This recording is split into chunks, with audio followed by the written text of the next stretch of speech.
Published 1322 EDT, the 7th of October 2017. Updated 1452 EDT, the 7th of October 2017. As U.S. Gulf states brace for Hurricane Nate, workers place sandbags atop a storm protection levee in New Orleans, Louisiana. Residents in 3 states along the U.S. Gulf Coast scrambled to complete preparations Saturday ahead of Hurricane Nate as officials warned conditions would turn treacherous after sunset. Nate was forecast to arrive late Saturday as a Category 2 hurricane, packing winds topping 90 miles per hour as it churned in the Gulf of Mexico.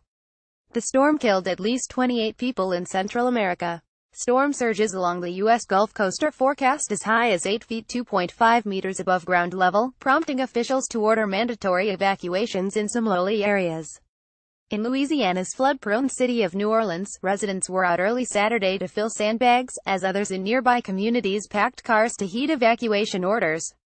This is going to be a major wind event, which can provide electrical outages, and this is a potential wind surge event if you live outside the levee protection areas, New Orleans Mayor Mitch Landrieu said Friday night while announcing a Saturday curfew of 7 p.m. 2300 GMT. The levee system has been considerably fortified since Katrina, but authorities warn that it has reduced but not completely eliminated flooding risks. The mayor urged residents in 3 areas under mandatory evacuation orders to leave by noon because nearby floodgates will be closing. To keep everyone safe, New Orleans Mayor Mitch Landrieu warning residents to complete preparations before the arrival late Saturday of Hurricane Nate. 3 states in Hurricane Nate's northerly path, Louisiana, Alabama and Mississippi, were expected to bear the brunt of the storm before it weakens as it moves inland. Multiple shelters were opened for evacuees, and officials urged residents to finish preparations before evening, including stocking up on several days' supply of food and water. "We are prepared to keep everyone safe during this storm, and we will be enforcing the curfew," New Orleans Police Chief Michael Harrison said.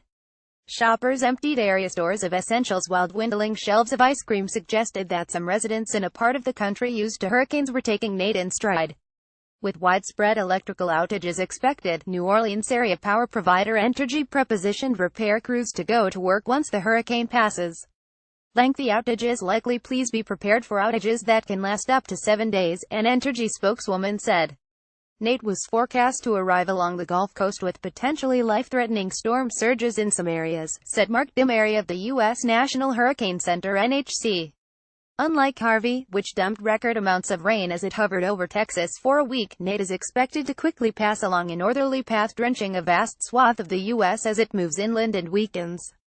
Nate is the 9th storm of the record-breaking U.S. hurricane season, the National Weather Service said. The 4th largest U.S. city, Houston, was humbled by unprecedented flooding during Hurricane Harvey, and much of Florida evacuated for Hurricane Irma. Then the U.S. territory of Puerto Rico was devastated by Hurricane Maria, with huge parts of its infrastructure destroyed. Sorry, we are not currently accepting comments on this article.